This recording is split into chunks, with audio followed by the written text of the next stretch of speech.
সেই পর্যায়ে আজকে এইখানে বাচ্চাদের টিকা দেওয়ার জন্য যে আয়োজন করেছে সবুজ স্বপ্ন শিক্ষালয়, আমাদের এই সবুজ স্বপ্ন শিক্ষালয়ের চেয়ারম্যান যিনি লাকিন আহমেদ একনিষ্ঠভাবে বিভিন্ন জায়গায় তার এই সবুজ স্বপ্ন শিক্ষালয়টাকে শিক্ষার মাধ্যমে না, শুধু শিক্ষার মাধ্যমে না, সাংস্কৃতিকের মাধ্যমে এবং এই ছোট বাচ্চাদের আগামী বড় প্রজন্ম যে হবে, বড় যে হবে, তাদেরকে কিছু শেখানোর জন্য সামাজিকভাবে চলাফেরা, সম্মান, শ্রদ্ধা, খাওয়া এবং ওঠা বসা সব কিছু মিলে তাদেরকে একটি শিক্ষালয়, যেটা সবুজ স্বপ্ন শিক্ষালয় হিসাবে নাম দিয়েছেন।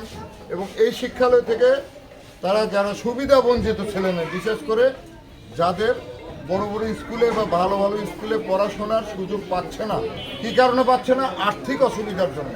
টাকা পয়সা তাদের বাপ মা ওইভাবে খরচ করতে পারছে না, অবস্থা ভালো না, সামান্য একটু কাজ করে, সামান্য একটু টাকা পায়, খাবে, পড়বে না লেখাপড়া শেখাবে। সেই জায়গাটায় আমাদের লাকিন আহমেদ এই সবুজ স্বপ্ন শিক্ষালয়ের চেয়ারম্যান, যিনি একনিষ্ঠভাবে সামাজিক দিক থেকে, শুধু শিক্ষার ব্যবস্থা নিয়ে না, সামাজিক দিক থেকে এবং অন্যান্য সামগ্রিক দিক থেকে আপনাদের মাঝে এবং তোমাদের মাঝে একটি অধ্যায় রচিত করছে। কি অধ্যায় রচিত করতেছে? সেবা দিচ্ছে। এই সেবাটা মানুষের অনেকেরই কোটি কোটি টাকা আছে, ব্যাংকে রাখছে, বাক্সের মধ্যে রাখছে, তোষকের মধ্যে রাখছে, বালিশের মধ্যে রাখছে, কিন্তু মরে যাবে। কিন্তু তখনও যদি মরে যায় ওগুলো কিন্তু শেষ। ওই 3.5 হাত কাফনের কাপড় পরে যেতে হবে ওই গোরস্থানে, কিচ্ছু যাবে না। কিন্তু যদি ওই টাকা যদি কিছু খরচ করে গরিব মানুষের পিছনে, কিছু না হোক, একটা কথা বলবে, আল্লাহ ওই লোকটা আমাদের সেবা করছে, আমাদের ভালো করছে, তাকে বেহেশত নসিব করো, তার গুনাহ মাফ করে দেন, এটাই কিন্তু যাবে সঙ্গে। টাকা পয়সা দুনিয়াদারি কিচ্ছু যাবে না। তো সেই জায়গাটা সে নিরলসভাবে কাজ করে যাচ্ছে। লাকিন আহমেদের জন্য আমাদের একটি করতালি হোক, যে এই কাজগুলি তার জন্য আরও ভালো হয়। আপনারা সবাই দোয়া করবেন।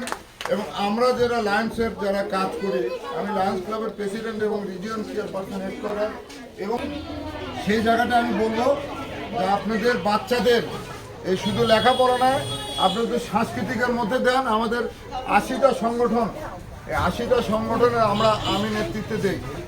তো ওইখানে আমাদের যে বগুড়া ইয়ত করে নাম শুনছেন, আমরা বগুড়ার সোল পুঁটি মাছ মাঠে মারানি বলে এটা শুনছেন, সেই সংগঠনে আমি সভাপতি।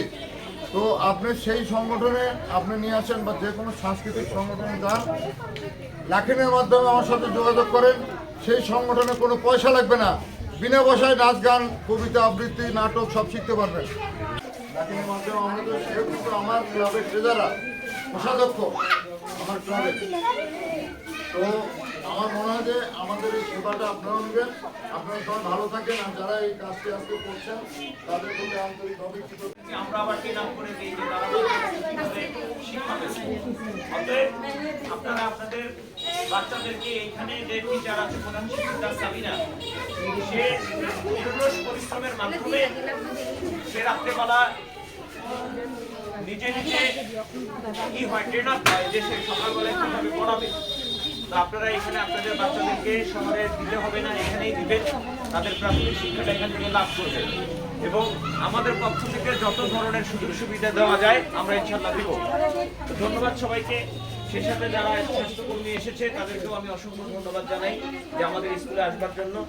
এবং আমাদের উপজেলা স্বাস্থ্য কমপ্লেক্সের প্রতি আমার একটি থাকবে যেন আমাদের এই বাচ্চাদের মাঝে মাঝে স্বাস্থ্য পরীক্ষা বা কাজের সরকারি যে সুযোগ সুবিধা আছে এটি যেন তারা আমাদেরকে অব্যাহতভাবে আমাদের পাশে থাকে। এই কথা বলেই ধন্যবাদ সবাইকে।